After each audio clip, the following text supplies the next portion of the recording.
राजस्थान के दुर्ग, forts of Rajasthan, forts of Rajasthan, forts of Rajasthan, Rajasthan के दुर्ग हेडिंग डाल लो।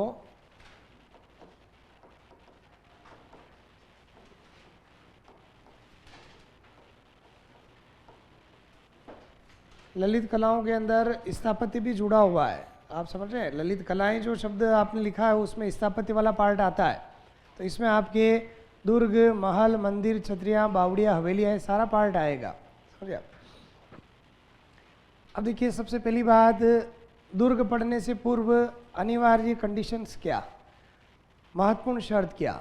सबसे पहले हम दुर्गों से संबंधित कुछ महत्वपूर्ण पारिभाषिक शब्दावली समझे, उसके बाद दुर्गों के प्रकारों की जो चर्चा की गई जिन ग्रंथों के अंदर, उन ग्रंथों के अंदर दुर्गों के कितने प्रकार बताए गए उसके बारे में समझे।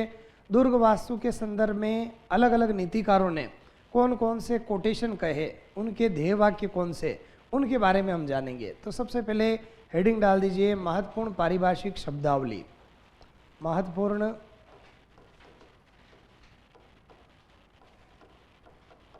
पारिभाषिक शब्दावली।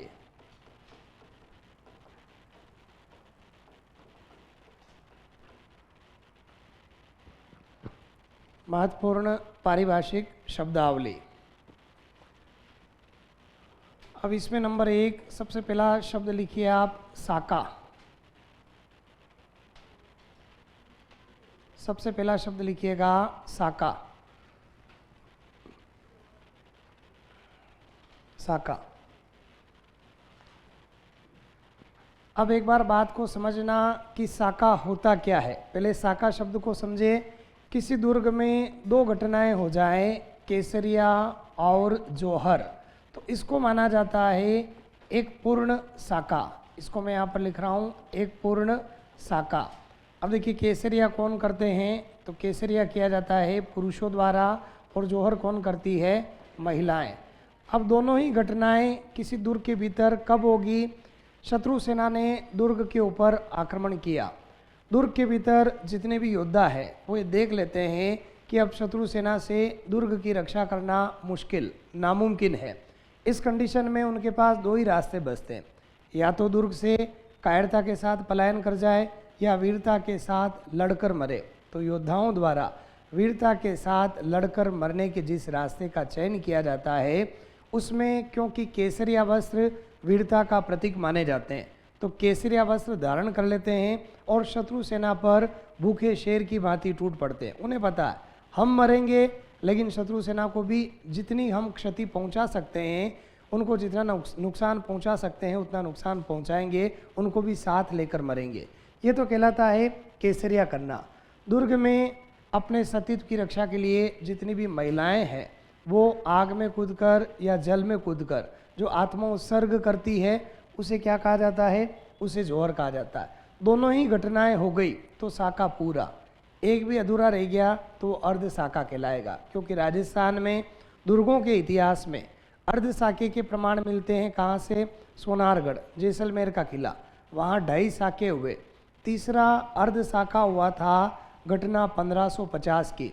उस समय जैसलमेर के शासक थे लूणकरण भाटी, और उनके शासनकाल में कंधार के शासक अमीर अली ने दुर्ग के ऊपर आक्रमण किया। अब उस समय केवल केसरिया हुआ, और केसरिया के दौरान क्या हुआ, भाटी योद्धा युद्ध जीत जाते हैं। केवल लूणकरण भाटी और उनके कुछ साथी वीरगति को प्राप्त होते हैं, बाकी भाटी योद्धा युद्ध जीत गए। अंदर जौहर नहीं हुआ, उस समय केवल केसरिया ही हुआ, तो वहाँ पर अर्ध साके के प्रमाण मिलते हैं। मतलब दोनों घटनाएं हो गई, मतलब साका पूरा हो गया। क्योंकि दुर्गों के इतिहास में, जैसे मान लो आप कोई दुर्ग पढ़ रहे हो, चित्तौड़गढ़ का किला पढ़ रहे हो, मैं वहाँ आपके सामने एक पूरा वाक्य बोलूँगा कि इस दुर्ग में इतिहास प्रसिद्ध 3 साके हुए।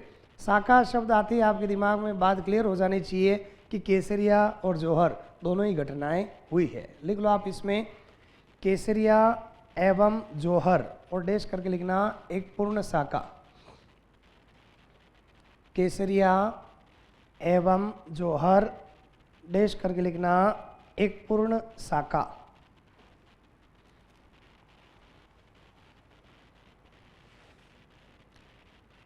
और केसरिया के नीचे लिखना पुरुष, जौहर के नीचे लिखना महिलाएं।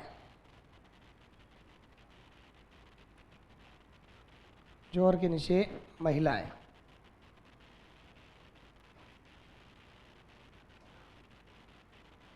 ये तो हो गई बात आपके साका शब्द की कि किसी दुर्ग में केसरिया और जौहर दोनों ही घटनाएं हो गई, वो पूर्ण साका माना जाएगा।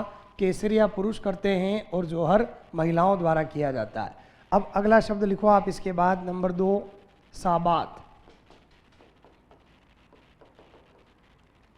साबात।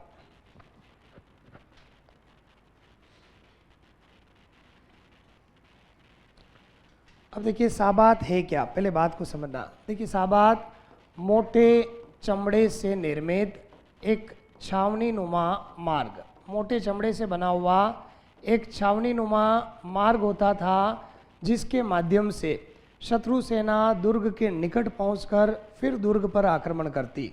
अब ऐसा क्यों किया जाता? देखिए अगर खुले वातावरण से, बाह्य मार्ग से दुर्ग के ऊपर आक्रमण करने के लिए जाती शत्रु सेना, तो दुर्ग के भीतर जो भी योद्धा होते, क्या वो शत्रु सेना को नुकसान नहीं पहुंचाते? पहुंचाते।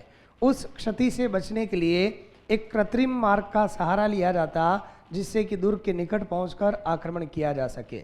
राजस्थान के अधिकांश दुर्ग वो गिरि दुर्ग है। आप पढ़ोगे कि राजस्थान के अधिकांश दुर्ग क्या है? गिरि दुर्ग है। अब गिरि दुर्ग पर सही और सटीक आक्रमण करना है, इसके लिए पहली अनिवार्य शर्त क्या कि दुर्ग के निकट पहुंचा जाए।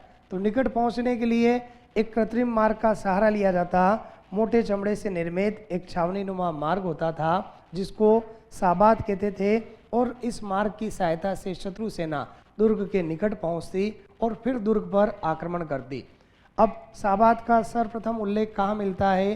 तो अबुल फजल अपने ग्रंथ आईने अकबरी में सर्वप्रथम साबात का उल्लेख करता है, क्योंकि अकबर चित्तौड़ दुर्ग पर आक्रमण करने के लिए ऐसे 2 साबात बनवाता है। अकबर ने चित्तौड़ दुर्ग पर आक्रमण करने के लिए 2 साबात बनवाए, और कविराज श्यामल दास अपने ग्रंथ वीर विनोद में साबात को एक उपमा प्रदान करते हैं। क्या कहते हैं? पेंचदार छत्ता।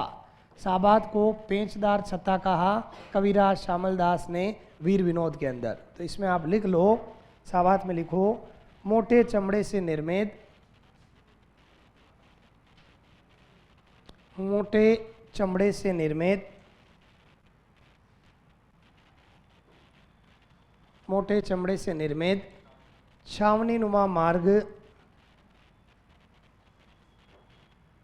छावनी नुमा मार्ग जहाँ से, छावनी नुमा मार्ग जहाँ से शत्रु सेना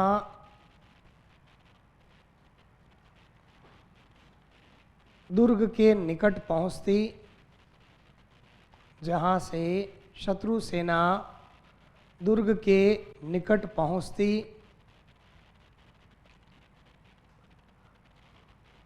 और दुर्ग पर आक्रमण करती, और दुर्ग पर आक्रमण करती।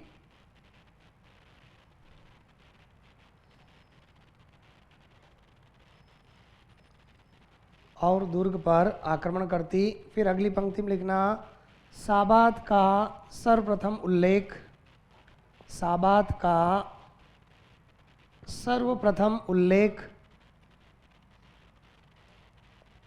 साबात का सर्वप्रथम उल्लेख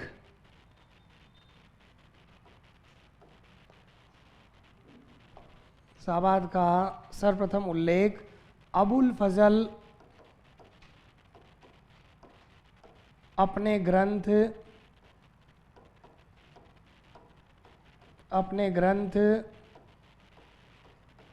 आईने अकबरी में करता है, आईने अकबरी में करता है।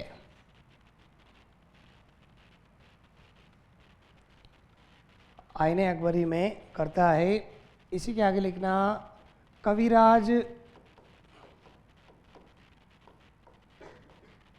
श्यामल दास, कविराज श्यामल दास अपने ग्रंथ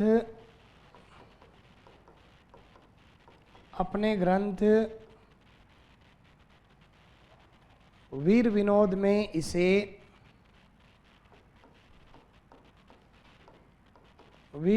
में इसे पेंचदार छत्ता कहते हैं। पेंचदार छत्ता कहते हैं।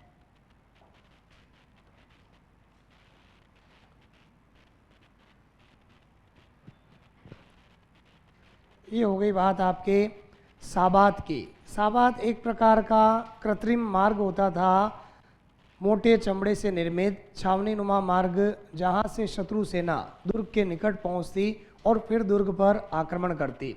साबात का सर्वप्रथम उल्लेख कहाँ मिलता है? अबुल फजल के ग्रंथ आईने अकबरी में, और कविराज श्यामल दास अपने ग्रंथ वीर विनोद में इसे एक उपमा प्रदान करते हैं। क्या कहते हैं? पेंचदार छत्ता। नेक्स्ट लिखना पाशिब।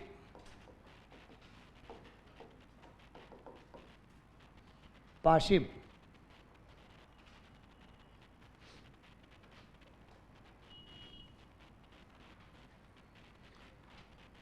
अब देखिए पाशिब क्या होती है। तो पाशिब रेत, ईंट, कंकर, पत्थर आदि से निर्मित एक चबूतरा जो दुर्ग की प्राचीर पर हमला करने के उद्देश्य से बनाया जाता। भाई यहाँ पर भी वही बात, राजस्थान के अधिकांश दुर्ग गिरी दुर्गों पर सही और सटीक आक्रमण करना है तो उसके समानांतर कोई न कोई आधार खड़ा किया जाता जिससे उसके ऊपर आसानी से आक्रमण किया जा सके। तो उसी के समानांतर एक चबूतरा बनाते गिरी दुर्ग के समानांतर, जिसको क्या कहा जाता था? उसको पाशिब कहते थे, जिससे दुर्ग की प्राचीर का मतलब वॉल, दीवार, उसके ऊपर आसानी से हमला किया जा सके। लिख लो आप इसमें पाशिब के अंदर रेत, ईंट, कंकर, पत्थर, रेत, ईंट, कंकर, पत्थर आदि से निर्मित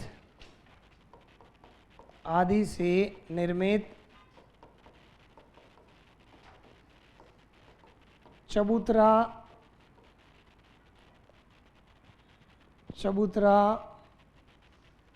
जो दुर्ग की प्राचीर पर, प्राचीर नहीं समझ में आए, दीवार लिख लेना, वॉल लिख लेना, दुर्ग की प्राचीर पर हमला करने के उद्देश्य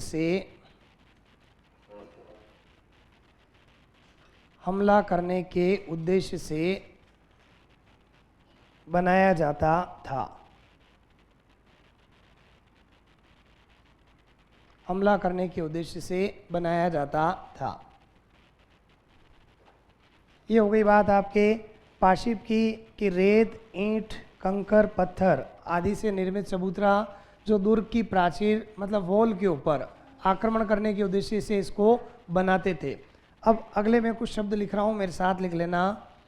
गरगच,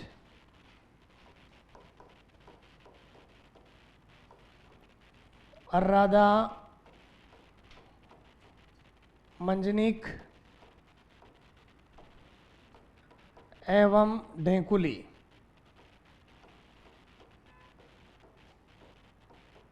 गरगच, अर्रादा, मंजनिक एवं ढेंकुली।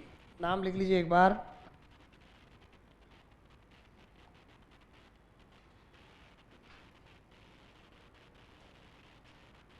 हाँ, अब देखिए ये जो शब्द लिखे मैंने ये क्या है? गरगच, अर्रादा, मंजनिक और ढेंकुली। पुराने ज़माने में क्या होता था? परंपरागत विधि से युद्ध किए जाते थे। तो युद्ध के दौरान हथियार भी कौन से होते थे? परंपरागत हथियार, परंपरागत अस्त्र शस्त्रों का ही उपयोग किया जाता। आप इतिहास में पढ़ोगे रणथंबोर का किला। रणथंबोर दुर्ग पर आक्रमण करने के लिए अलाउद्दीन खिलजी ने 2 व्यक्तियों को भेजा, उलुग खां और नुसरत खां। उसमें आप पढ़ोगे कि नुसरत खां पत्थर वर्षा यंत्र में मारा जाता है। तो पत्थरों की वर्षा करने के लिए दुर्गों के भीतर कुछ यंत्र होते थे, ये उन्हीं यंत्रों के नाम है। ये जो मैं नाम लिखे गरगच, अर्रादा, मंजनिक और ढेंकुली, ये दुर्गों में स्थित पत्थर वर्षा करने वाले यंत्र। भाई आज के ज़माने की तरह उस ज़माने में अत्याधुनिक शस्त्र नहीं थे, परंपरागत शस्त्रों से ही युद्ध किया जाता था। और उसके लिए ये पत्थर वर्षा करने वाले यंत्र अग्नि वर्षा करने वाले यंत्र, ऐसे यंत्र काम में लिए जाते थे। आप इतिहास में पढ़ोगे पुनः आएगी बातें। एक बार इसमें लिख लो, इसमें लिख लो, दुर्ग में स्थित पत्थर वर्षा करने वाले यंत्र, दुर्ग में स्थित पत्थर वर्षा करने वाले यंत्र, दुर्ग में स्थित पत्थर वर्षा करने वाले यंत्र।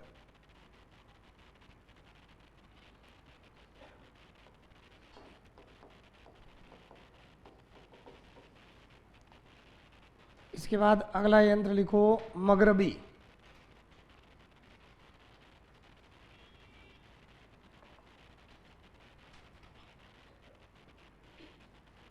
अब जैसे ऊपर हमने कुछ यंत्रों का जिक्र किया, ठीक वैसे ही मगरबी क्या है, तो मगरबी ज्वलनशील पदार्थ फेंकने वाला यंत्र, एक प्रकार का अग्नि प्रक्षेपास्त्र था जिसके माध्यम से ज्वलनशील पदार्थ शत्रु सेना पर फेंके जाते थे। एक पंक्ति में लिख लो, ज्वलनशील पदार्थ फेंकने वाला यंत्र, ज्वलनशील पदार्थ फेंकने वाला यंत्र।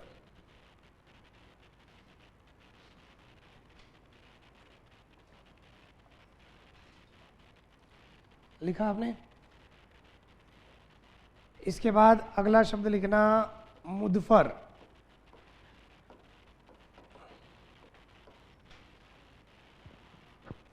मुदफर,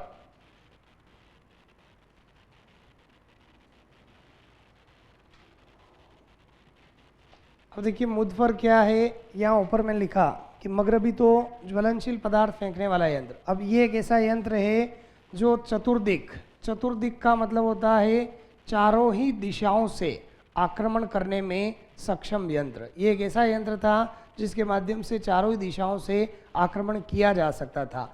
अब राजस्थान के कौन से दुर्ग में ये यंत्र स्थित था?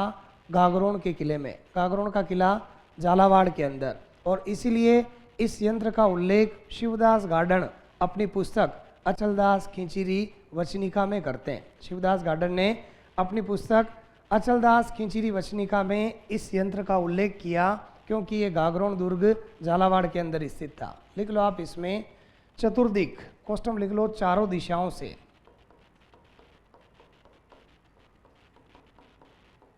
चारों दिशाओं से आक्रमण करने में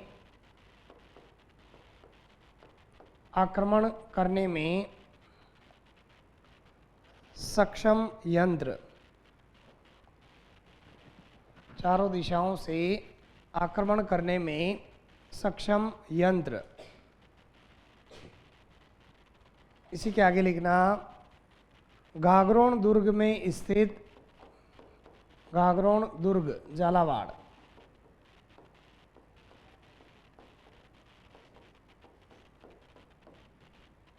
गागरोन दुर्ग झालावाड़ में स्थित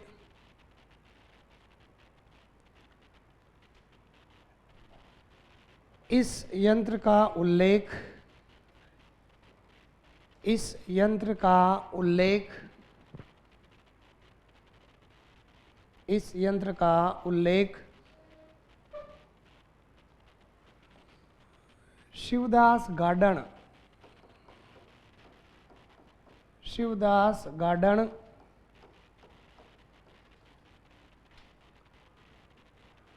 शिवदास गार्डन अपनी पुस्तक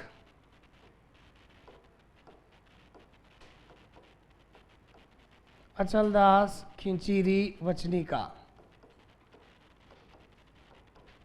अचलदास खिंचिरी वचनिका में, अचलदास खिंचिरी वचनिका में करते हैं।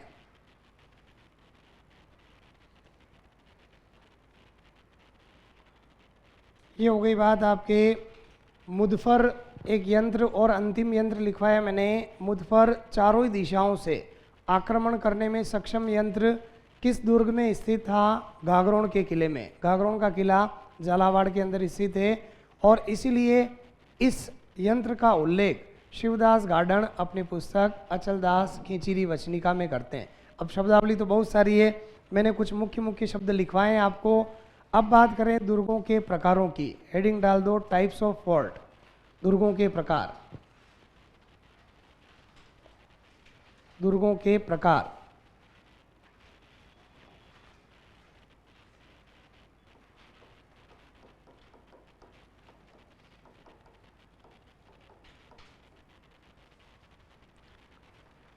अब यहाँ एक बार बात को समझ लें कि कौन कौन से ऐसे ग्रंथ हैं जिनमें दुर्गों के प्रकारों का उल्लेख मिलता है और उनमें दुर्गों के कितने प्रकार बताए गए। एक संख्या, एक आंकड़ा हमारे सामने होना चाहिए।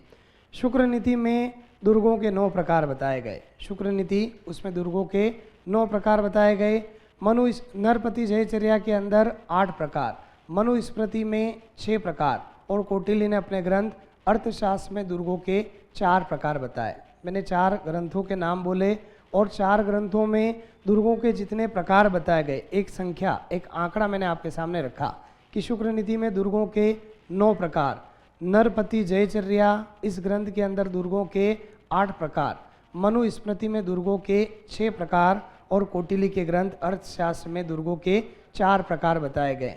हम दुर्गों के प्रकार देखेंगे शुक्र नीति के अनुसार, और अगर आप चाहोगे कि नहीं सभी ग्रंथों के अकॉर्डिंग दुर्गों के कौन कौन से प्रकार है लिखने हैं तो वो भी लिखेंगे हम। एक बार हेडिंग डालकर लिख लो इसमें, शुक्र नीति में दुर्गों के 9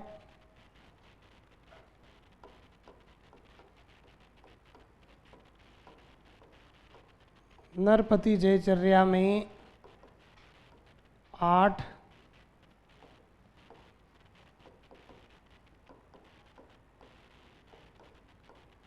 मनुस्मृति में 6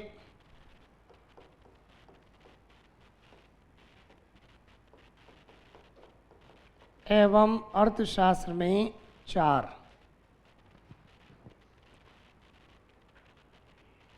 अर्थशास्त्र में 4 प्रकार बताए गए हैं।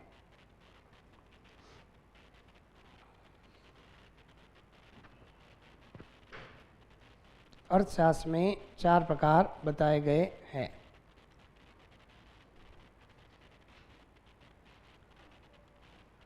शुक्र नीति में 9 हो गए, नरपति जयचर्या में 8, मनुस्मृति में 6 और अर्थशास्त्र में 4 प्रकार।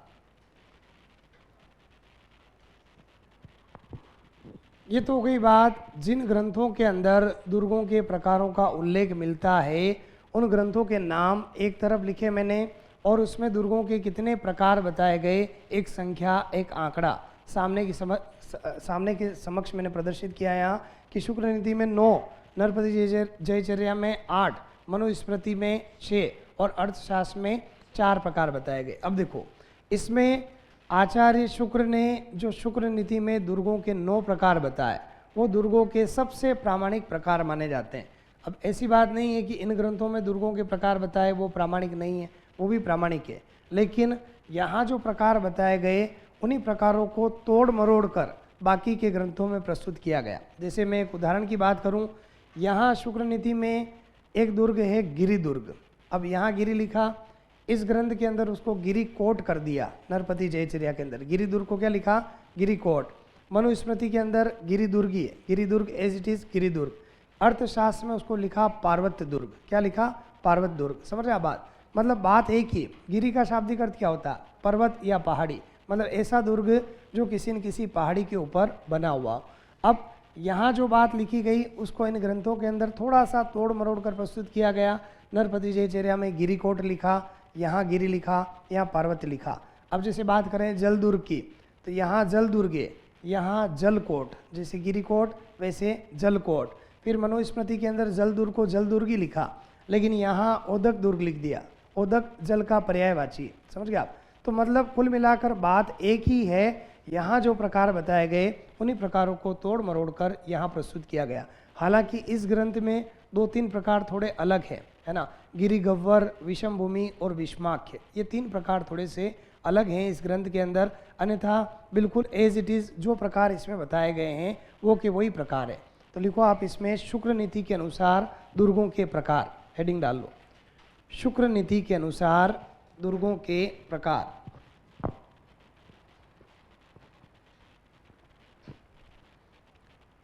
शुक्र नीति के अनुसार दुर्गों के प्रकार।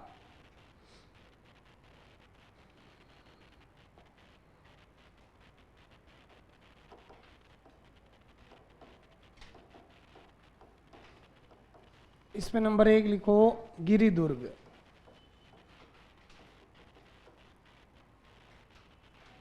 गिरि दुर्ग नंबर 1 लिखना, गिरि दुर्ग। अब देखिए गिरि से अभिप्राय क्या, अभी मैंने आपके सामने अर्थ स्पष्ट किया। गिरि का शाब्दिक अर्थ होता है पहाड़ या पहाड़ी, मतलब ऐसा किला जो किसी न किसी पहाड़ी के ऊपर बना हुआ हो। राजा महाराजाओं ने दुर्गों का निर्माण सुरक्षा के लिहाज से करवाया। तो यहाँ पर राजस्थान में अधिकांश दुर्ग कौन से दुर्ग है? गिरि दुर्ग है। भाई हम उदयपुर संभाग की बात करें, सज्जनगढ़ का किला बांसदर्रा पहाड़ी के ऊपर, चित्तौड़गढ़ का किला मेसा पठार के ऊपर, कुंभलगढ़ दुर्ग कविराज श्यामलदास वीर विनोद में लिखते हैं कि समुद्र तल से लगभग 3568 फीट की ऊंचाई पर अरावली पर्वतमाला की एक चोटी पर स्थित। मारवाड़ संभाग के दुर्गों की बात करें, मेहरानगढ़ चिड़िया टूंक पहाड़ी के ऊपर, सिवाना का किला हल्देश्वर पहाड़ी के ऊपर, जालोर में जालोर का किला सुवर्णगिरी पहाड़ी के ऊपर, पाली में सोजत दुर्ग नानी सिरडी पहाड़ी के ऊपर। मतलब ऐसा दुर्ग जो किसी न किसी पहाड़ी के ऊपर बना हुआ है वो गिरि दुर्ग की श्रेणी में रखा जाएगा। इसमें हम कोई भी एक उदाहरण लिख सकते हैं, लिख लो इसमें पहाड़ी पर स्थित दुर्ग।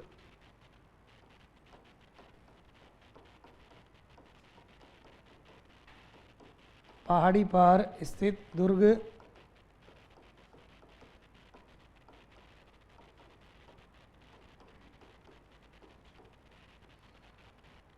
उदाहरण लिखा मैंने सोजत दुर्ग पाली। आप चाहो को मेहरानगढ़ लिखना है तब भी लिख सकते हो, कोई गलत नहीं।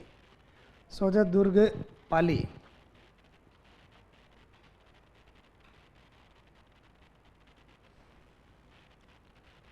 पहाड़ी पर स्थित दुर्ग। उदाहरण मैंने लिखा है सोजत दुर्ग पाली। फिर इसके बाद नंबर 2 लिखना जल दुर्ग।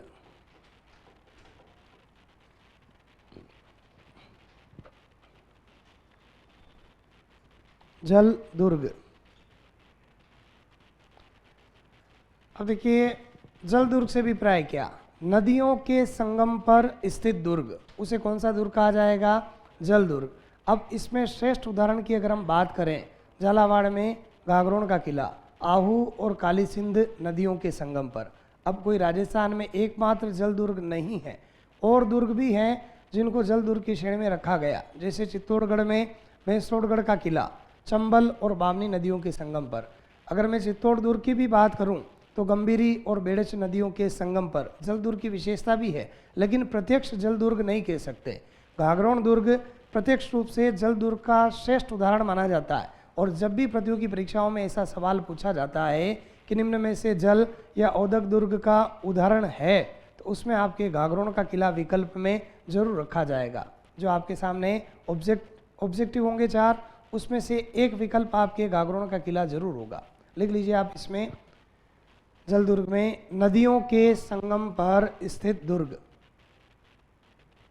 नदियों के संगम पर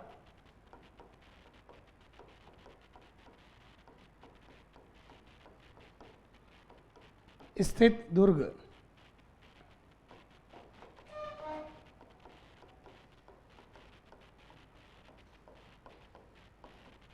उदाहरण लिख लेना इसमें घाघरोन दुर्ग झालावाड़।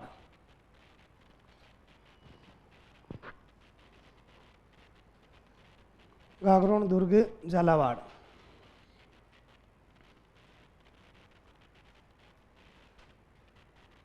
ये हो गई बात आपके जल दुर्ग की। नदियों के संगम पर बना हुआ दुर्ग वो जल दुर्ग की श्रेणी में रखा जाएगा। उदाहरण हमने लिखा घाघरोन का किला, कहाँ पर? झालावाड़ में। जब हम दुर्गों की डिटेल पढ़ेंगे उसमें इस दुर्ग के बारे में पूरा आएगा, कहाँ स्थित है, निर्माण किसने करवाया, इसके अलग अलग नाम क्यों पड़े, इसमें कितने साके हुए, कौन कौन से दर्शनीय स्थल है और विशेष बिंदु कौन से, वो सारी बातें दुर्ग की डिटेल के साथ स्पष्ट हो जाएगी। अभी आपको लिखने की आवश्यकता नहीं कौन सी नदियों के संगम पर, जब हम पढ़ेंगे उसमें आएगी सारी बात। अब तीसरा प्रकार लिखो नंबर 3 वन दुर्ग। वन दुर्ग, वन दुर्ग।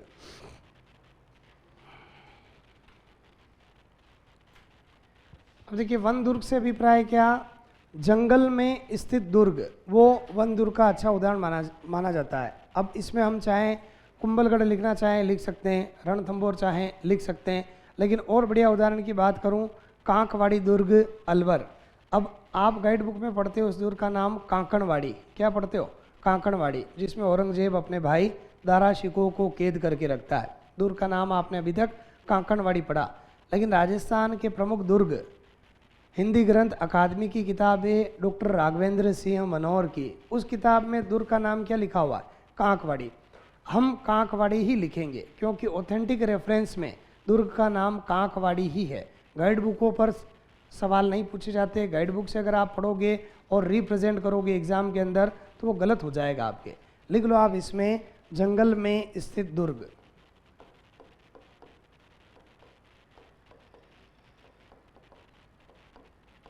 जंगल में स्थित दुर्ग, उदाहरण कांकवाड़ी दुर्ग,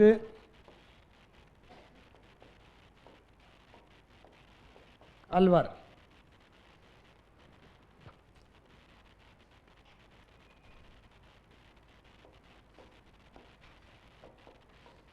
फिर इसके बाद नंबर 4 लिखिएगा धानवन दुर्ग।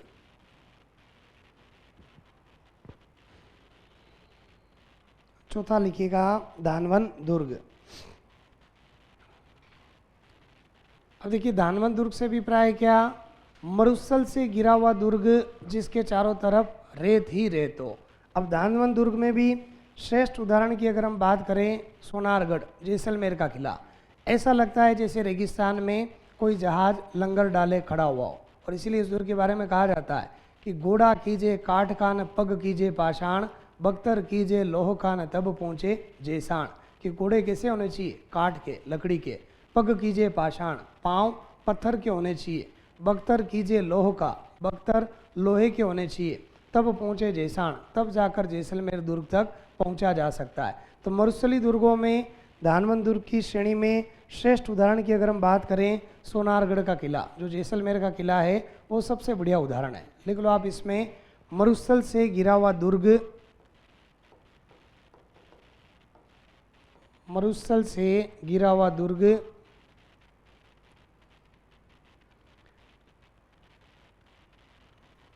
जिसके चारों तरफ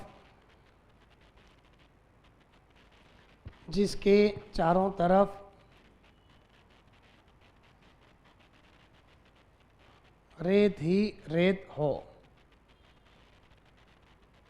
जिसके चारों तरफ रेत ही रेत हो। इसमें उदाहरण लिखना आप सोनारगढ़,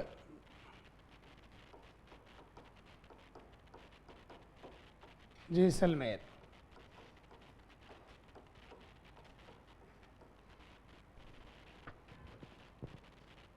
सोनारगढ़ जैसलमेर। ये हो गई बात आपके धानवन दुर्ग की कि मरुस्थल से गिरा हुआ दुर्ग जिसके चारों तरफ रेत ही रेत हो। और इसमें श्रेष्ठ उदाहरण की मैंने बात कही सोनारगढ़, जो जैसलमेर का किला है वो धानवन दुर्ग का बढ़िया उदाहरण माना जाता है। अगला दुर्ग लिखिएगा नंबर 5 एरण दुर्ग।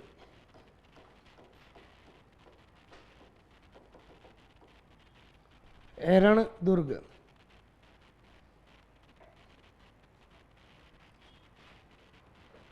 अब देखिए एरण शब्द ही बड़ा क्लिष्ट है लिखने में बोलने में। मतलब ऐसा दुर्ग जहां पहुंचने का मार्ग विकट हो, दुर्गम हो, कंटीली झाड़ियों और पत्थरों से युक्त मार्ग वाला दुर्ग, वो एरण दुर्ग की श्रेणी में रखा जाएगा।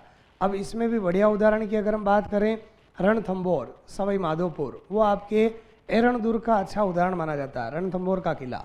लिख लो आप इसमें ऐसा दुर्ग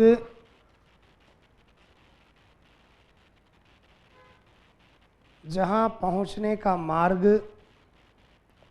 जहाँ पहुँचने का मार्ग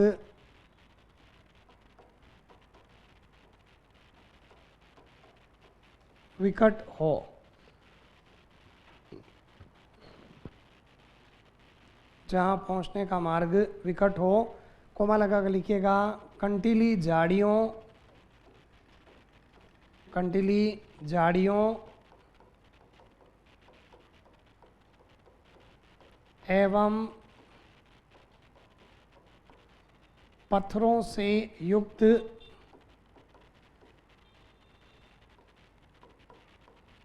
मार्ग वाला दुर्ग।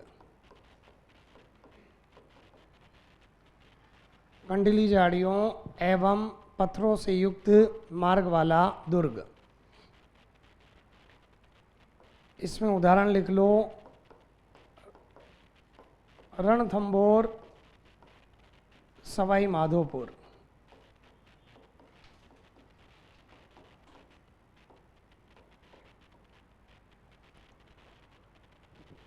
रणथंभौर सवाई माधोपुर।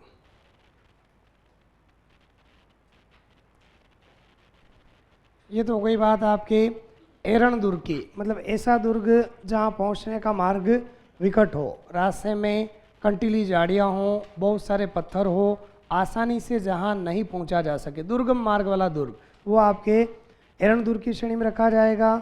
उदाहरण हमने लिखा रणथंभौर का किला सवाई माधोपुर के अंदर।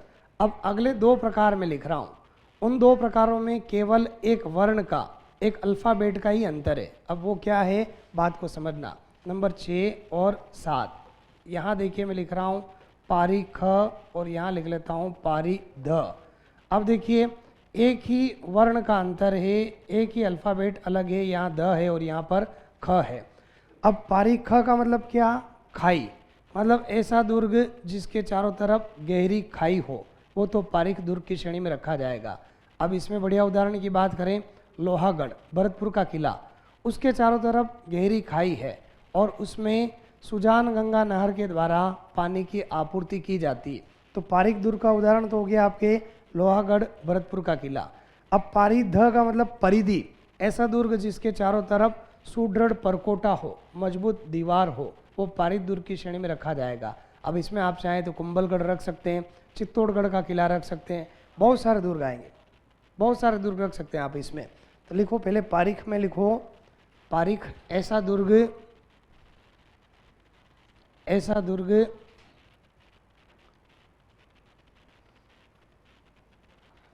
जिसके चारों तरफ, जिसके चारों तरफ गहरी खाई हो, गहरी खाई हो।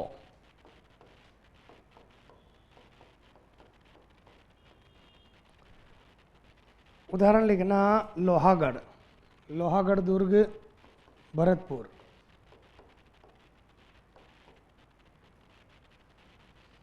लोहागढ़ दुर्ग भरतपुर।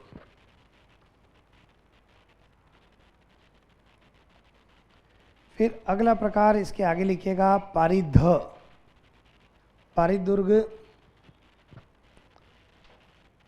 पारीध दुर्ग में भी एक बार पारीध दुर्ग कहेंगे किसे, इसका अर्थ लिख लो, ऐसा दुर्ग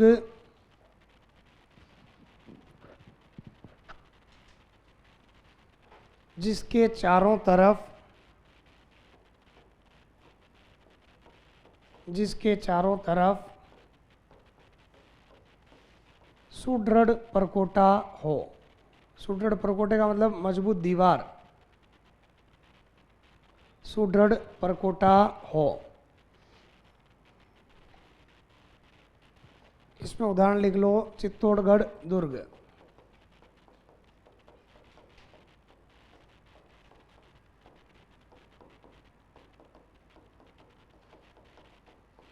चित्तौड़गढ़ दुर्ग, जिला इसमें चित्तौड़गढ़ आ जाएगा। पारीध दुर्ग ऐसा दुर्ग जिसके चारों तरफ सुदृढ़ परकोटा हो। उदाहरण हमने लिखा चित्तौड़गढ़ दुर्ग। ये हो गई बात पारीख और पारीध की। केवल एक वर्ण का अंतर है। यहाँ ख का मतलब मैंने कहा खाई, ऐसा दुर्ग जिसके चारों तरफ गहरी खाई हो। अब इसमें उदाहरण हमने कौन सा लिखा, लोहागढ़, भरतपुर का किला। और परिध का मतलब परिधि, मतलब ऐसा दुर्ग जिसके चारों तरफ सुदृढ़ परकोटा हो, मजबूत दीवार हो, वो आपके पारिद दुर्ग की श्रेणी में आएगा। उदाहरण हमने लिखा चित्तौड़गढ़ दुर्ग। अब अगले दो प्रकार और लिख रहा हूं मैं अंतिम। 8वां लिखो सैन्य दुर्ग।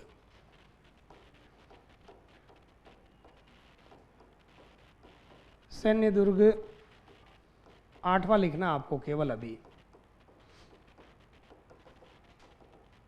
सैन्य दुर्ग। अब देखिए सैन्य दुर्ग किसे कहेंगे, ऐसा दुर्ग जिसमें सदा सेना विद्यमान रही हो। अब साहित्यिक दृष्टिकोण से देखा जाए, वहाँ आप किताबों के अंदर पढ़ोगे कि ऐसा दुर्ग जिसमें सदा शूर और अनुकूल रहने वाले जो योद्धा हैं वो रहते हों।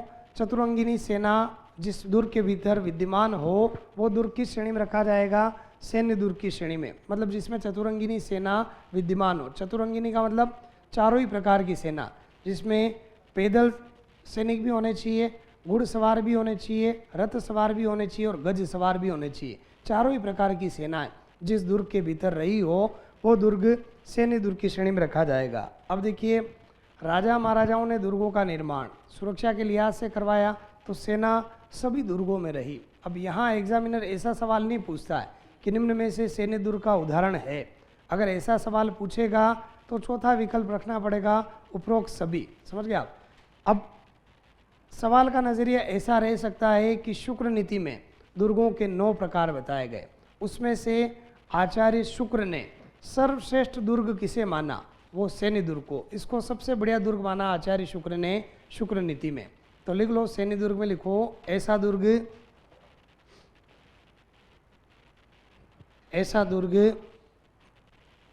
जिसमें सदा सेना विद्यमान रही हो, जिसमें सदा सेना विद्यमान रही हो।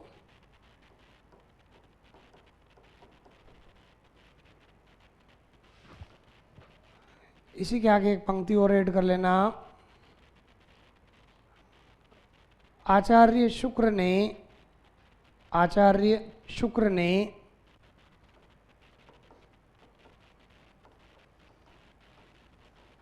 शुक्र नीति में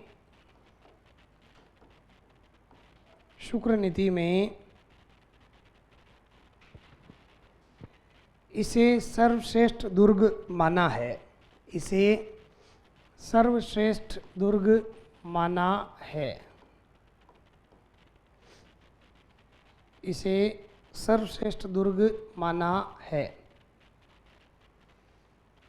ये तो हो गई बात आपके सैन्य दुर्ग की। हमने कोई उदाहरण नहीं लिखा। यहाँ क्यों नहीं लिखा, क्योंकि लगभग सारे ही दुर्ग सैन्य दुर्ग की कोटि में रखे जाएंगे। जैसे आप पढ़ोगे चित्तौड़ दुर्ग के बारे में कहावत है कि गढ़ तो चित्तौड़गढ़ बाकी सब गढ़ैया। अब ऐसा क्यों कहा जाता है, क्योंकि अकेले चित्तौड़ के किले में 8 प्रकार के दुर्गों की विशेषताएं विद्यमान है। कितने, 8 टाइप्स।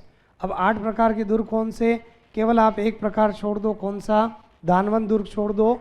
उसके चारों तरफ रेत नहीं है, उसके चारों तरफ रेत नहीं है। बाकी 8 प्रकार के दुर्गों की विशेषताएं विद्यमान है। आप देख सकते हैं गिरि दुर्ग मेसा पठार के ऊपर बना हुआ है, गिरि दुर्ग की विशेषता है।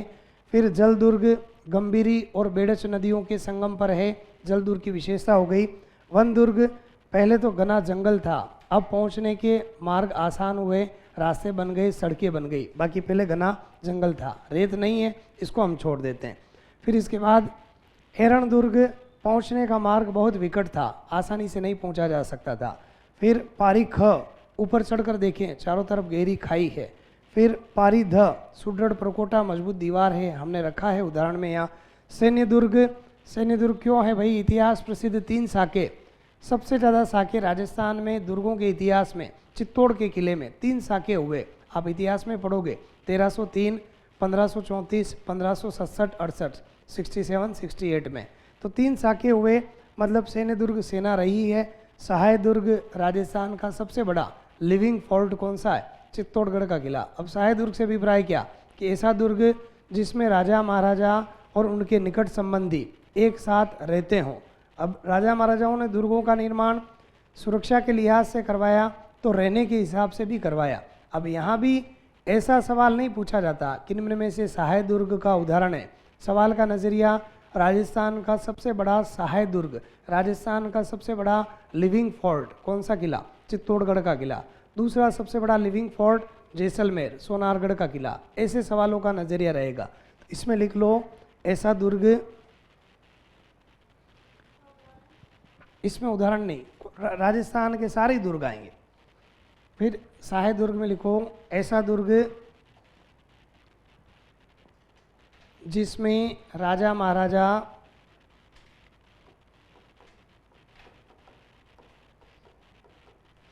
और उनके निकट संबंधी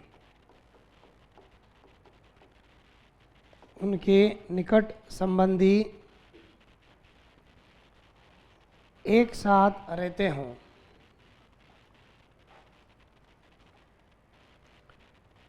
एक साथ रहते हों।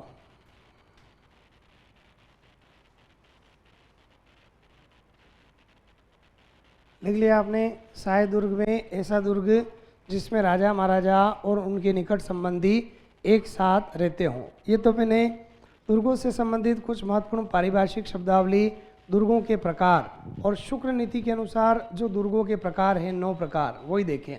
अब आप कहो कि भाई हमें बाकी के प्रकार भी लिखने हैं तो मैं लिखवा दूंगा, अन्यथा बाकी के प्रकारों पर सवाल नहीं बनता। आपको पहले ही क्लियर कर रहा हूँ कि आप सोचो नरपति जयचर्या में दुर्गों के कौन से प्रकार, गिरिकोट, जलकोट, नगरकोट, डामरकोट, धूलकोट, गिरिगवर, विषम भूमि और विषमाख्य, ये 8 प्रकार है। समझ गए आप। फिर मनुस्मृति में केवल दुर्गों के 2 ही प्रकार अलग दर्शा रखे हैं। दुर्गों के 2 प्रकार कौन से? गिरिदुर्ग, जलदुर्ग, एज इट इज है। फिर वहाँ वन दुर्ग है, उसको वृक्ष दुर्ग लिखा। वन दुर्ग को क्या लिखा? वृक्ष दुर्ग। दानवन दुर्ग को लिखा धनु दुर्ग। फिर एक लिखा पाषाण खंड वेष्टित, जिसको मही दुर्ग के नाम से लिख लिया। और नृदुर्ग जो सैन्य दुर्ग है वही नृदुर्ग का मतलब जिसमें सदा चतुरंगिनी सेना विद्यमान रही हो। फिर कौटिल्य ने अर्थशास्त्र में दुर्गों के 4 प्रकार बताए। इसमें गिरि को लिखा पार्वत्य, गिरि को क्या लिखा? पर्वत। जल को लिखा ओदक। फिर दानवन को दानवनी लिखा और वन को वनी लिखा। 4 प्रकार, दानवन, वन। फिर गिरि के जगह स्थान पर पार्वत्य दुर्ग लिखा और जल के स्थान पर ओदक दुर्ग। ये 4 प्रकार अर्थशास्त्र के अंदर। समझ गया। अब इन पर कोई सवाल नहीं बनता। आप चाहें कि हमें लिखने हैं तो मैं लिखवा दूंगा। बाकी अब मैं लूँगा राजस्थान के दुर्ग। दुर्ग संभाग के अकॉर्डिंग राजस्थान में कितने संभाग है? 7 संभाग है। जो भी संभाग आपको पहले पढ़ना हो, एक संभाग का नाम बोल दीजिए आप। उदयपुर, उदयपुर संभाग डाल लो। लिखवाएंगे, बिल लिखवा देंगे आप, लिखवा देंगे। उदयपुर संभाग, जिला लिखो उदयपुर, जिला उदयपुर। दुर्ग लिखो सज्जनगढ़। थोड़ा सा इंग्लिश मीडियम वालों की दिक्कत हो सकती है ना, मैं पहले ही कह रहा हूँ। जो इंग्लिश मीडियम वाले हैं थोड़े सेमे लग रहे हैं, मुझे ऐसा लग रहा है जैसे इनका इंग्लिश मीडियम में आगे ही बैठे हैं। मुझे मुख मुद्राएं समझ में आ जाती है ना। तो और किस किस का इंग्लिश मीडियम?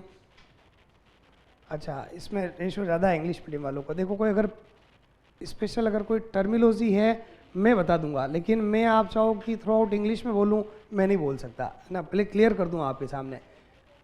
हाँ, कला और संस्कृति के लिए मैंने कोई इंग्लिश में कोई बुक देखी नहीं है, लेकिन फिर भी हो सकती है पता करके आपको बता देंगे कि कोई बुक है क्या, है ना। मैं सजेस्ट कर दूंगा आपको, कोई किताब होगी तो। बाकी आपको इतना दावा, मैं दावे के साथ एक बात कह रहा हूँ कि मैं जो लिखवाऊँ आप पढ़ लेना। RS प्री हो चाहे आपके मेंस हो, उससे बाहर नहीं जाएगा, मतलब नहीं जाएगा। ये मैं कह रहा हूँ आज आपको कि उससे बाहर नहीं जाएगा। पूर्व में जो विद्यार्थी पढ़ के निकले हैं आप उनसे फीडबैक ले सकते हैं, ठीक है ना। कि आपको यहाँ जो लिखवाया जाएगा, चाहे आप प्री के मतलब उस पर्पज़ से देखें या मेंस के पर्पज़ से देखें, आपके ना तो प्री में बाहर जाएगा ना मेंस में बाहर जाएगा। मैं डिटेल के साथ लिखूँगा, लेकिन हिंदी में ही लिखूँगा। भाई देखो, मीडियम इंग्लिश मेरा नहीं है और मैं इंग्लिश में नहीं पढ़ा सकता। क्लियर शब्दों में कह रहा हूँ। कोई अगर स्पेशल अगर ऐसा कोई शब्द है जो नहीं समझ में आ रहा है तो क्लास में दूसरे विद्यार्थी भी बैठे, आपके सहयोग से मुझे आएगा तो मैं बता दूंगा, है ना। बाकी कल कह रहे थे सर कि आप थोड़ा सा इंग्लिश की बाइलिंगुअल मेथड में आप पढ़ाना शुरू करें। मैंने कहा मेरे लिए पॉसिबल नहीं भाई, मैं सरकारी विद्यालय से पढ़ा और थ्रू आउट हिंदी में ही पढ़ा, तो वहाँ इंग्लिश का इतना काम ही नहीं। तो इसलिए फिर भी अगर कोई ऐसा शब्द है जो आपको नहीं समझ में आ रहा है तो मैं बता दूंगा सीधे शब्दों में ना। अब देखिए सज्जनगढ़ दुर्ग मैंने लिखा। पहले बात करें दुर्ग की स्थिति की। दुर्ग कहाँ स्थित है, अभी लिखना नहीं, बात को समझना। बांस दर्रा पहाड़ी पर निर्मित 2 मंजिला दुर्ग। बांस दर्रा पहाड़ी के ऊपर बना हुआ है। कितने मंजिला दुर्ग है? 2 मंजिला दुर्ग। दुर्ग का निर्माण कार्य किसने प्रारंभ करवाया?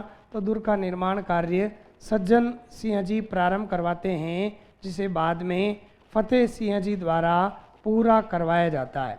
इस दुर्ग का निर्माण कार्य सज्जन सिंह जी प्रारंभ करवा रहे हैं और इसे बाद में फतेह सिंह जी द्वारा पूरा करवाया जाता है। 2 ही इसके उपनाम है। देखिए यहाँ पर 2 मंजिला दुर्ग 2 शासकों ने निर्माण करवाया और 2 ही इसके उपनाम। इसे मानसून पैलेस और वाणी विलास महल के नाम से भी जाना जाता है। छोटा दुर्ग है, लिख लीजिए आप इसमें। बांस दर्रा पहाड़ी पर निर्मित, बांस दर्रा पहाड़ी पर निर्मित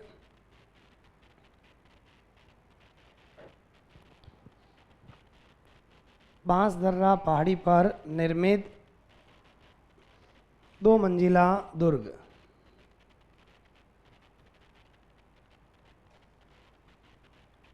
दो मंजिला दुर्ग। फिर अगली पंक्ति में लिखना, इसका निर्माण कार्य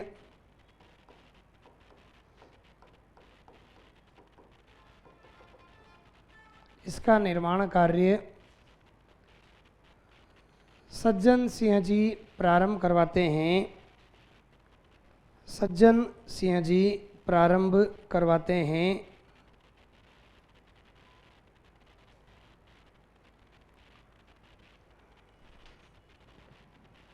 जिसे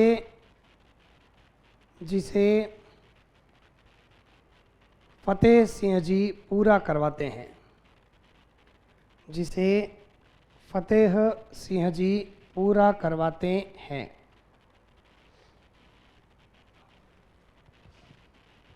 फतेह सिंह जी पूरा करवाते हैं। फिर अगली पंक्ति में लिखना, इसे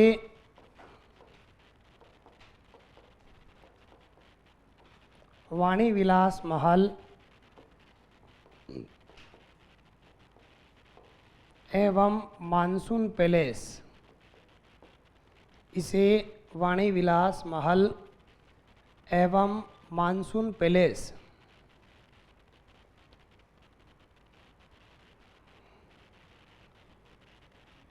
के नाम से भी जाना जाता है।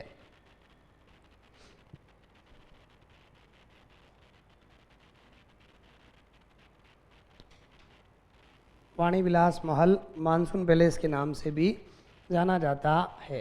ये हो गई बात सज्जनगढ़ दुर्ग की स्थिति की बात की मैंने। कहाँ स्थित? बांस दर्रा पहाड़ी के ऊपर। कितने मंजिला? 2 मंजिला। निर्माण कार्य प्रारंभ किसने करवाया? सज्जन सिंह जी ने। पूरा किसने करवाया? फतेह सिंह जी ने। और इसके 2 उपनाम लिखे हमने। इसे वाणी विलास महल और मानसून पैलेस के नाम से भी जाना जाता है। अब दूसरा दुर्ग ऊंटाला दुर्ग या वल्लभगढ़ दुर्ग। लिखो अगला दुर्ग।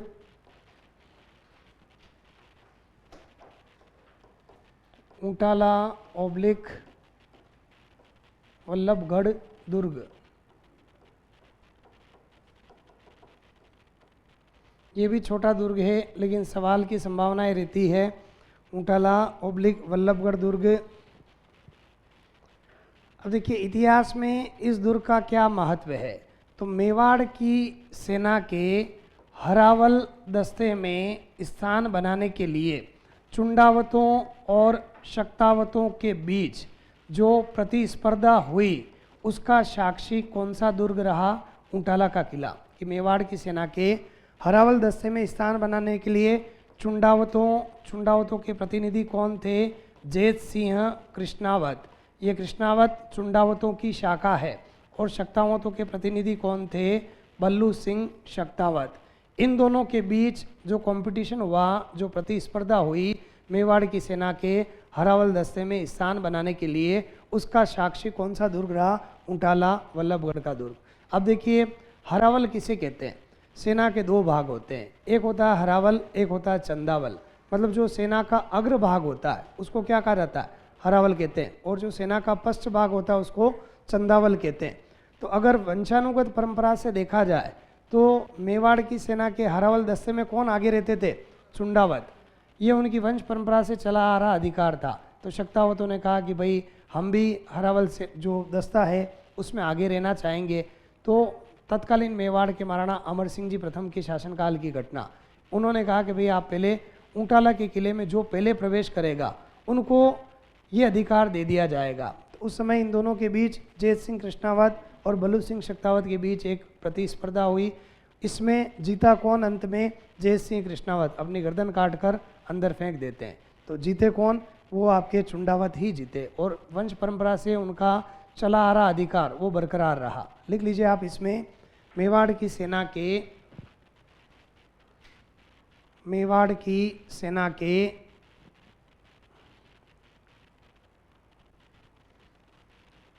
हरावल दस्ते में हरावल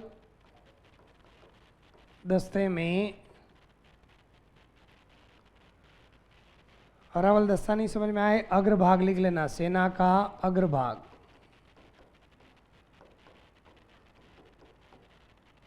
हरावल दस्ते सेना का अग्रभाग में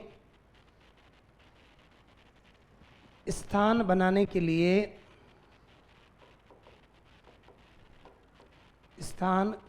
लिए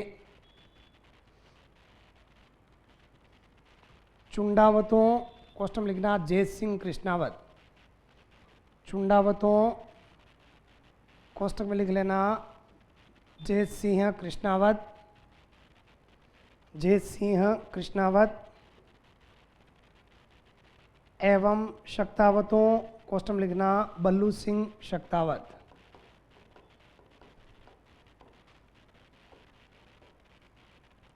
बल्लू सिंह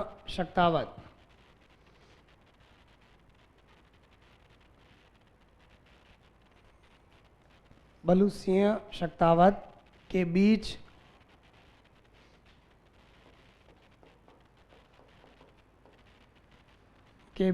जो प्रतिस्पर्धा हुई, कंपटीशन जो प्रतिस्पर्धा हुई, उसका साक्षी यह दुर्ग रहा है। उसका साक्षी यह दुर्ग रहा है। उसका साक्षी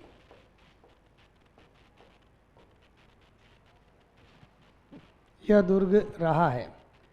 ये हो गई बात आपके ऊंटाला वल्लभगढ़ दुर्ग मेवाड़ की सेना के हरावल दस्ते मतलब अग्रभाग में स्थान बनाने के लिए चुंडावतों के प्रतिनिधि कौन थे?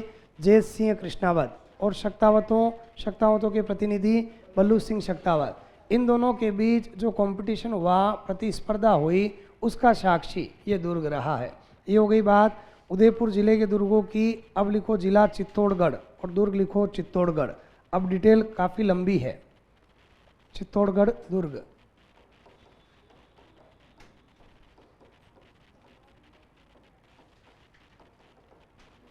उदयपुर संभाग में 6 जिले हैं, उदयपुर, डूंगरपुर, बांसवाड़ा, प्रतापगढ़, राजसमंद और चित्तौड़गढ़, जिसमें उदयपुर संभाग में 3 जिलों में ही दुर्गों पर सवाल बनते हैं।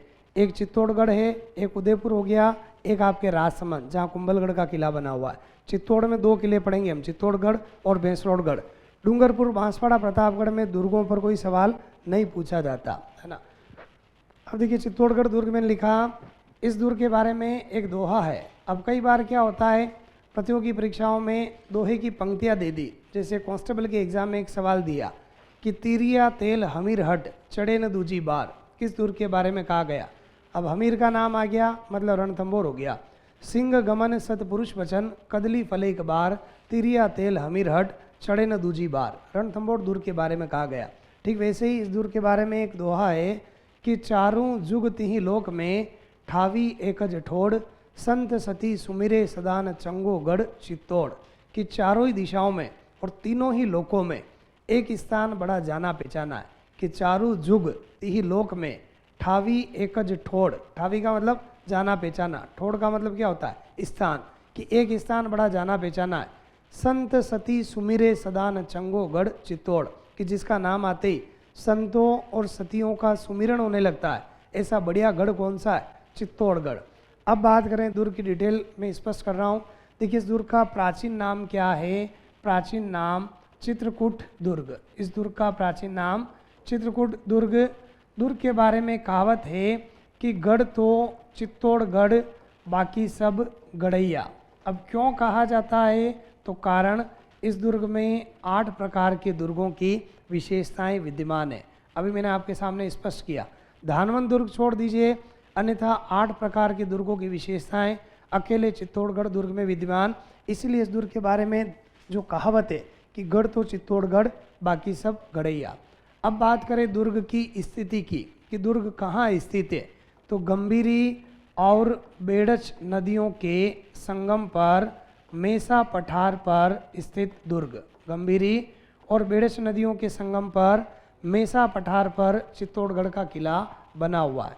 इसका निर्माण किसने करवाया, कब करवाया और इसके बारे में ऐतिहासिक साक्ष्य कौन सा, तो कविराज श्यामल दास के ग्रंथ वीर विनोद के अनुसार इस दुर्ग का निर्माण 7वीं शताब्दी में चित्रांगद मौर्य ने करवाया, जिसे 734 ईस्वी में बप्पा रावल मान मौर्य से जीतते हैं। मतलब इस दुर्ग का निर्माण कविराज श्यामल दास वीर विनोद में इस बात का उल्लेख कर रहे हैं कि 7वीं शताब्दी में चित्रांगद मौर्य उनके द्वारा इस दुर्ग का निर्माण करवाया गया और इसे 734 ईस्वी में बप्पा रावल इस दुर्ग को जीतते हैं, किससे, मान मौर्य से। अब दुर्ग की विशेषता की बात करें, राजस्थान का सबसे बड़ा लिविंग फोर्ट जिसका आकार व्हेल मछली के समान, और दुर्ग में प्रवेश के लिए 7 मुख्य द्वार बने हुए हैं। इस दुर्ग में प्रवेश के लिए 7 दरवाजे बने हुए हैं। राजस्थान का सबसे बड़ा रेवासी किला, सबसे बड़ा लिविंग फोर्ट, और इसका आकार व्हेल मछली के समान। ये तो इसकी एक प्रारंभिक पृष्ठभूमि डॉक्यूमेंट्री जानकारी हुई। एक बार लिख लो आप इसमें थोड़ा सा, फिर आगे की बात करेंगे। लिखो इसमें एक बार, प्राचीन नाम लिखो चित्रकूट दुर्ग। चित्रकूट दुर्ग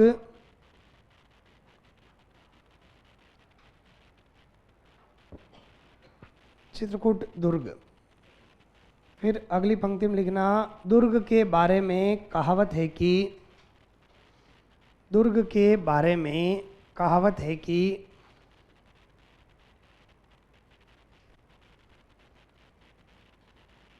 गढ़ तो चित्तौड़गढ़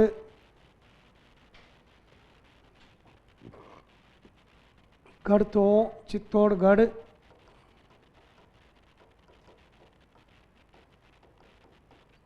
बाकी सब गढ़ैया। गढ़ तो चित्तौड़गढ़ बाकी सब गढ़ैया। बाकी सब गढ़ैया क्योंकि इस दुर्ग में क्योंकि इस दुर्ग में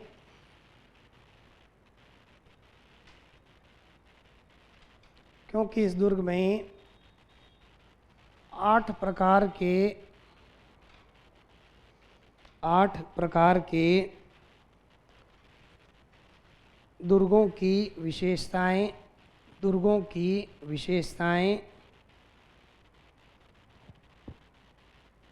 8 प्रकार के दुर्गों की विशेषताएं विद्यमान है।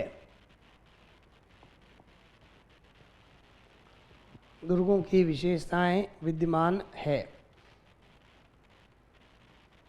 फिर अगली पंक्ति में लिखना, गंभीरी एवं बेड़च नदियों के संगम पर, गंभीरी एवं बेड़च नदियों के संगम पर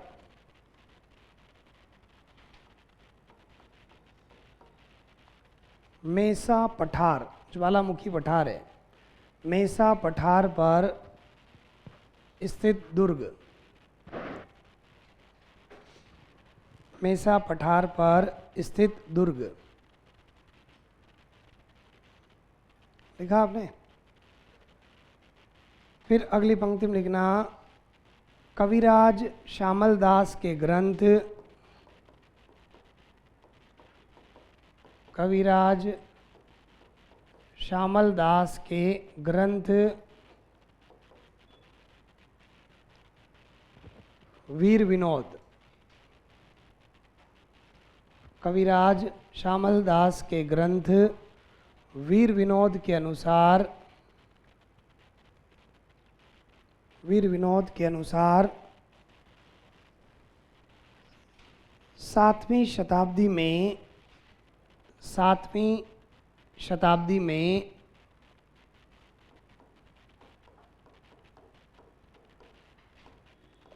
चित्रांगद मौर्य द्वारा, चित्रांगद मौर्य द्वारा निर्मित दुर्ग, निर्मित दुर्ग जिसे, जिसे 734 ईस्वी में, 734, 734 ईस्वी में बप्पा रावल, आगे की पंक्ति में ले लेता हूं मैं, बप्पा रावल मान मौर्य से जीतते हैं, बप्पा रावल मान मौर्य से जीतते हैं, बप्पा रावल मान मौर्य से जीतते हैं। फिर इसी के आगे लिखो, राज्य का सबसे बड़ा,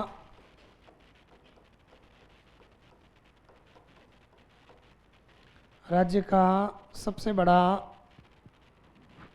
लिविंग फोर्ट, सबसे बड़ा लिविंग फोर्ट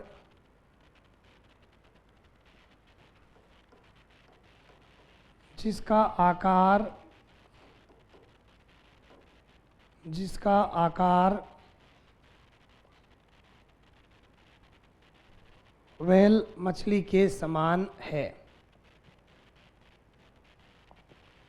व्हेल मछली के समान है, व्हेल मछली के समान है। फिर अगली पंक्ति में लिखना, दुर्ग में प्रवेश के लिए, दुर्ग में प्रवेश के लिए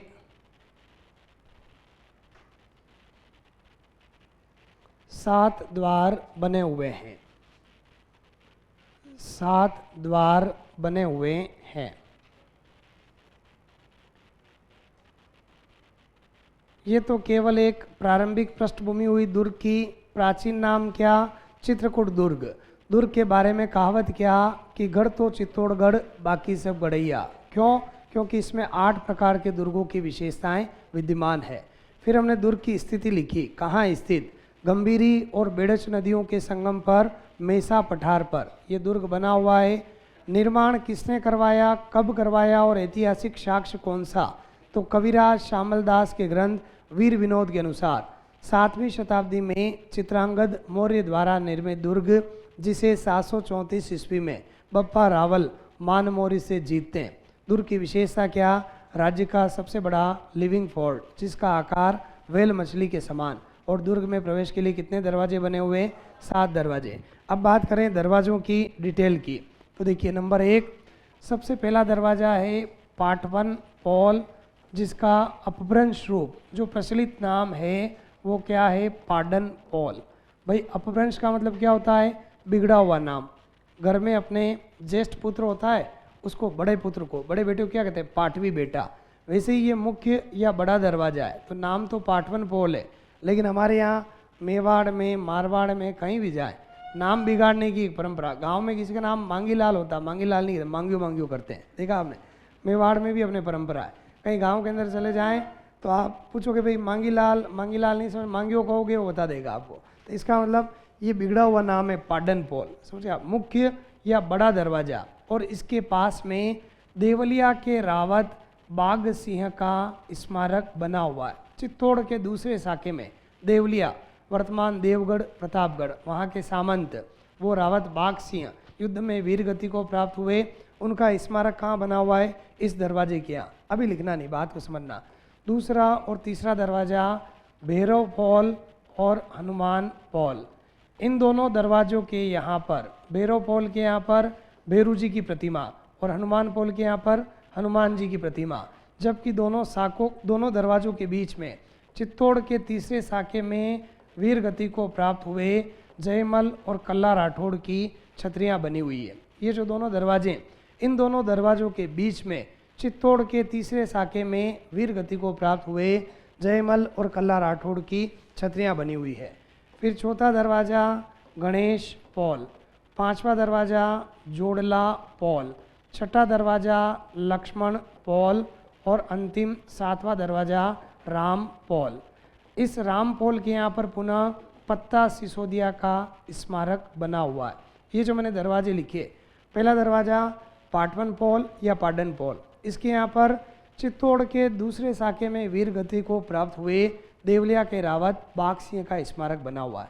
फिर भैरव पॉल हनुमान पॉल, नाम से स्पष्ट है, भैरव पॉल के यहाँ भैरू जी की प्रतिमा और हनुमान पॉल के यहाँ हनुमान जी की प्रतिमा। जबकि दोनों दरवाजों के बीच में चित्तौड़ के तीसरे साके में वीर गति को प्राप्त हुए जयमल और कल्ला राठौड़ की छतरियाँ बनी हुई है। फिर गणेश पॉल, जोड़ला पॉल, लक्ष्मण पॉल और राम पॉल, तो राम पॉल के पास में पुनः पत्ता या फत्ता सिसोदिया, उसका स्मारक बना हुआ है। ये दुर्ग में प्रवेश के 7 दरवाजे हो गए। इसके बाद दुर्ग में इतिहास प्रसिद्ध कितने साके हुए? 3 साके। साकों की डिटेल हम देखेंगे। अब मैं आज यहीं तक लिखवा रहा हूँ आपको। अब आपके कोई सवाल जवाब हो, आप मेरे से पूछ सकते हैं, किसी भी टॉपिक से रिलेवेंट कोई सवाल है आपके, कला और संस्कृति के, लोक देवता, लोक देविया, लोक संत, तीज त्योहार, मेले, राजस्थानी पहनावा आभूषण, जनजातियाँ, राजस्थान के लोक नृत्य, लोक नाट्य, मंदिर, महल, छतरी, बावड़ी, हवेली, भाषा, साहित्य, रीति रिवाज, संस्कार, प्रथाएं, परंपराएं, चित्रकला, शैलियाँ, कोई भी सवाल हो आप बेझिझक मेरे से पूछें। आप पूछ सकते हैं, बिल्कुल पूछें आप मेरे से, कोई भी सवाल हो आपका आप पूछें मेरे से।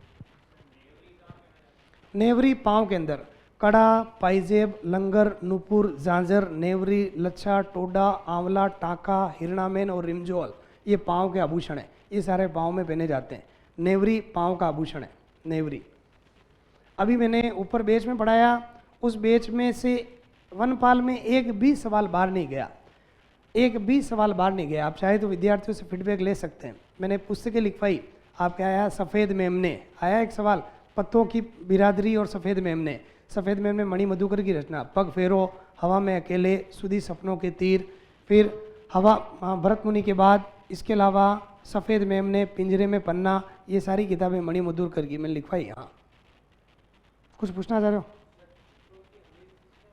चित्रों की ओवरी नाम है, चित्रों को ओवरी जगत सिंह प्रथम, आप पढ़ोगे मेवाड़ चित्रकला शैली में जगत सिंह जी प्रथम का शासनकाल स्वर्णकाल। क्यों?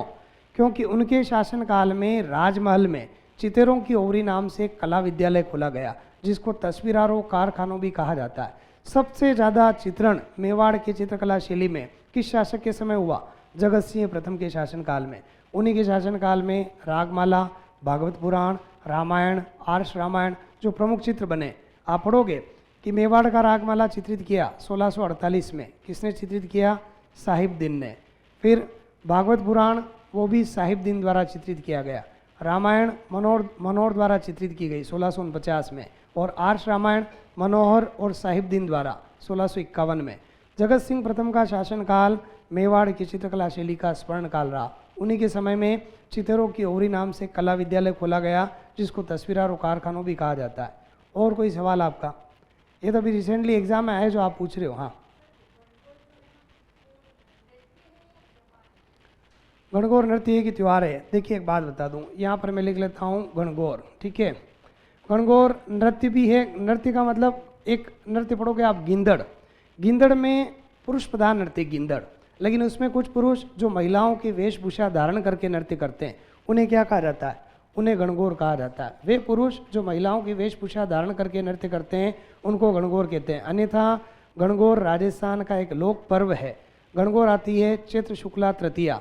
राजस्थानी में कहावत है कि तीज त्योहारा बावड़ी ले डूबी गणगौर, मतलब राजस्थान में श्रावण शुक्ला तृतीया यहाँ से पर्वों का आगमन मानते हैं, और ले डूबी गणगौर, गणगौर का मतलब चैत्र शुक्ला तृतीया, यहाँ पर पर्वों का समापन मानते हैं। तो गणगौर पर्व है, गणगौर गीत भी है, राजस्थान में गणगौर गीत है भाई। गणगौर गीत, गणगौर नृत्य जो है, गणगौर नृत्य तो नहीं कहेंगे भाई, गणगौर पर्व है, गणगौर पर्व। और गणगौर गींदड़ नृत्य में जो पुरुष महिलाओं की वेशभूषा धारण करके नृत्य करते हैं उन्हें गणगौर कहा जाता है।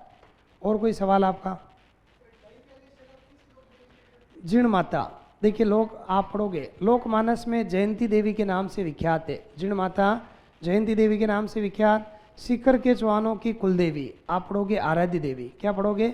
आराध्य देवी। सीकर के चौहानों की कुलदेवी जीण माता कौन थी? परिचय जीण माता का, धुंध राय की पुत्री राजा हर्ष की बहन थी। और इनके मंदिर का निर्माण जो रेवासा सीकर में बना हुआ, मंदिर का निर्माण पृथ्वीराज चौहान प्रथम के शासनकाल में राजा हट्टड़ करवाते हैं।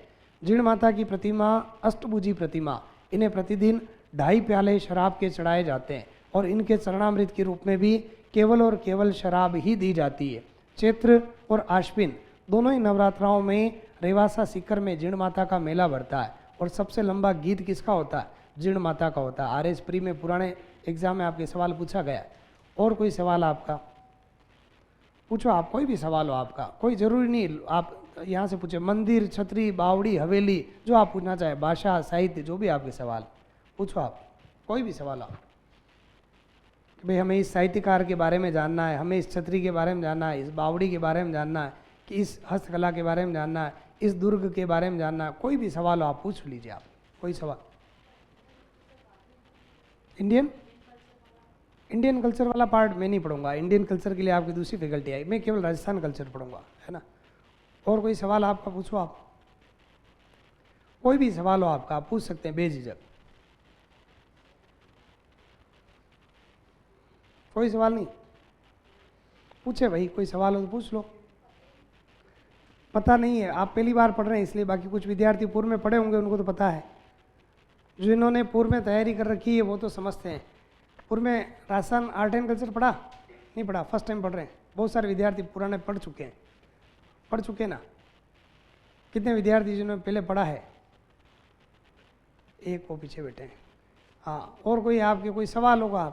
आप सेल्फ पढ़ा, कोई उससे कोई फर्क नहीं पड़ता। आपने सेल्फ पढ़ा या कोचिंग ली कोई बात नहीं, लेकिन आपने पढ़ा है मतलब उसकी समझ रखते हैं आप। कोई सवाल हो आपके, कुछ पूछना चाहें तो पूछो आप लोग।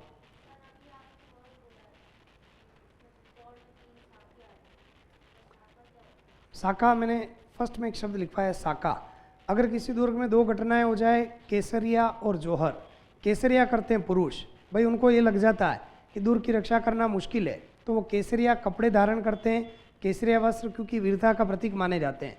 उनको पता है हम नहीं बचेंगे, लेकिन वीरता के साथ लड़कर मरेंगे, शत्रु सेना पर भूखे शेर की भांति टूट पड़ते हैं, वो तो कहलाता है केसरिया करना। मतलब वो स्वयं आत्मोत्सर्ग के लिए जाते हैं, भाई हम मरेंगे लेकिन वीरता के साथ। और दुर्ग के भीतर जितनी भी महिलाएं वो अपने सतीत्व की रक्षा के लिए आग में या जल में कूदकर जो आत्मोत्सर्ग करती है वो जौहर। दोनों ही घटनाएं हो गई, वो आपके क्या कहलाएगा? वो आपके साका कहलाएगा। भाई चित्तौड़ दुर्ग हम पढ़ रहे हैं, इतिहास गवाह है कि राजस्थान में मुगलों ने आक्रमण किए, चाहे अलाउद्दीन खिलजी ने आक्रमण किए, अकबर ने आक्रमण किए, बल से राजस्थान के बहुत कम किलों को जीता, छल से ही जीता। चित्तौड़ के किले में भी आप पढ़ोगे कि चित्तौड़ का तीसरा शाखा हुआ 1567-68 में, है ना। 1567-68 में हुआ। उस समय क्या हुआ, अकबर को पता था बल से मैं नहीं जीत सकता, तो क्या करते हैं, टोडरमल को भेजते हैं कि भाई तुम जाओ और कैसे भी करके, उस समय दुर्ग की रक्षा का भार किसके ऊपर था? जयमल के ऊपर, कि भाई जयमल से कैसे भी करके तुम इस दुर्ग को अपने पक्ष में करने की बात करना, भाई हमें चाहिए दुर्ग। लेकिन देखिए राजस्थानी में एक दोहा है कि करता तोले तागड़ी, सगरा कर्म अकर्म, सो सुकृतिक पालड़े, एको शाम धर्म। कि विधाता अगर हमारे 100 अच्छे बुरे कर्मों का हिसाब करने के लिए बैठे, एक तरफ स्वामी भक्ति के धर्म को रखो और दूसरी तरफ 100 अच्छे कर्म रखो, पलड़ा भारी किसका होगा? स्वामी भक्ति के धर्म का। और जयमल मेड़तिया भी बहुत स्वामी भक्त था। जब टोडरमल पहुंचता है, कहता दुर्ग हमें दे दो, तो जयमल ने कहा कि हे गढ़ मारो हूँ धनी, असुर फिरे किम आण, ऊंचा जू चित्रकूट री, दीदी मोहे दीवान। उन्होंने क्या कहा कि हे गढ़ मारो हूँ धनी, अभी तो ये गढ़ मेरा है, इसका स्वामी कौन है? मैं हूँ। हे गढ़ मारो हूँ धनी, असुर फिरे कीमाण, फिर मैं असुरों को कैसे आने दे सकता हूँ। कुंचा जू चित्रकूटरी, कुंचा का मतलब क्या होता है, चाबी, की। इसकी दूर की चाबियाँ मुझे स्वयं किसने सौंपी, भगवान एकलिंगनाथ के दीवान ने। मेवाड़ के महाराणा एकलिंगनाथ के दीवान मानते हैं स्वयं को, समझ गया आप। कुंचा जो चित्रकूटरी दीदी मोहे दीवान, दीवान का मतलब भगवान एकलिंगनाथ के दीवान ने मुझे ये चाबियाँ सौंपी है, और तुम कह रहे हो दुर्ग में तुम्हें दे दूँ। फिर टोडरमल बात बिगड़ती हुई देखता है, वो कहता है कि भाई तुम्हें मेड़ता दे देंगे, नागौर दे देंगे, क्योंकि मेड़ता और नागौर की जागीर उस समय उनके हाथ से निकल गई होती है। तब भी जयमल कहता है कि भूख न मेटे मेड़ तो ना मेटे नागौर, रजवट भूख अनोखड़ी मिटे मरिया चित्तौड़, डेरे टोडर जाए ने कर लो गणरी पान, जयमल गढ़ में जीव तो अकबर फिरे नान। क्या कहा कि भूख न मेटे मेड़ तो ना मेटे नागौर, कि मेरी भूख ना तो मेड़ता मेट सकता है ना नागौर मेट सकता है। भूख न मेटे मेड़ तो ना मेटे नागौर, रजवट भूख अनोखड़ी, ये तो राजपूती भूख है। रजवट भूख अनोखड़ी मिटे मरिया चित्तौड़, मेरे मरने के बाद चित्तौड़ मिट सकता है, मेरे जिंदा रहते हुए नहीं। डेरे टोडर जाए ने कर लो गणरी पान, अगर तुम में हिम्मत है तो अपने स्थान पर जाओ और युद्ध की तैयारी करो, छल की बात मत करो। डेरे टोडर जाए ने कर लो गणरी पान, जयमलगढ़ में जीव तो अकबर फिरे ना आन। जब तक जयमलगढ़ में जिंदा है तब तक अकबर को तो नहीं आने दूंगा। फिर टोडरमल बात बिगड़ती हुई देखता है, वो चला जाता है। इधर जयमल की बहन पत्ता की पत्नी फूल कंवर, वो भी उतनी वीरांगना होती है, और ऐसा कहते हैं कि चट चट करती चनन में बट बट भभकी आग, जट जट करने चढ़ चली सतिया अमर सुहाग, कि उन चंदन की ज्वालाओं के अंदर जब जोहर किया जाता है तो वो सतियाँ अपने सुहाग को अमर करने के लिए बिना सोचे समझे जोहर की ज्वालाओं में कूद पड़ती, कि चट चट करती चनन में बट बट भभकी आग, जट जट करने चढ़ चली सतिया अमर सुहाग। और ऐसा कहते खुद योद्धाओं ने अपनी माताओं को, पत्नियों को आग के हवाले किया कि नाना गीगा गीगली जामण कामण गे बड़ बाड़िया निज हासू कर्तव्य ऊंचो ने। क्योंकि हमारे राजस्थानी के अंदर स्नेह से भी ज़्यादा ऊपर स्थान किसको दिया गया, कर्तव्य को, कि नाना गीगा गीगली छोटे बच्चे बच्ची, जामण कामण गे, जामण का मतलब माताएं, कामण का मतलब पत्नियां, गे का मतलब घर की, जामण कामण गे बड़ बाड़िया निज हासू, बड़ का मतलब उन योद्धाओं ने, बाड़िया निज हासू मतलब अपने हाथों से जलाए, कर्तव्य ऊंचो ने, क्योंकि अपने यहाँ पर स्नेह को कर्तव्य को ऊंचा स्थान दिया गया, स्नेह से भी ऊंचा स्थान। तो दुर्गों के इतिहास में ऐसी कई रोचक घटनाएं जुड़ी हुई है।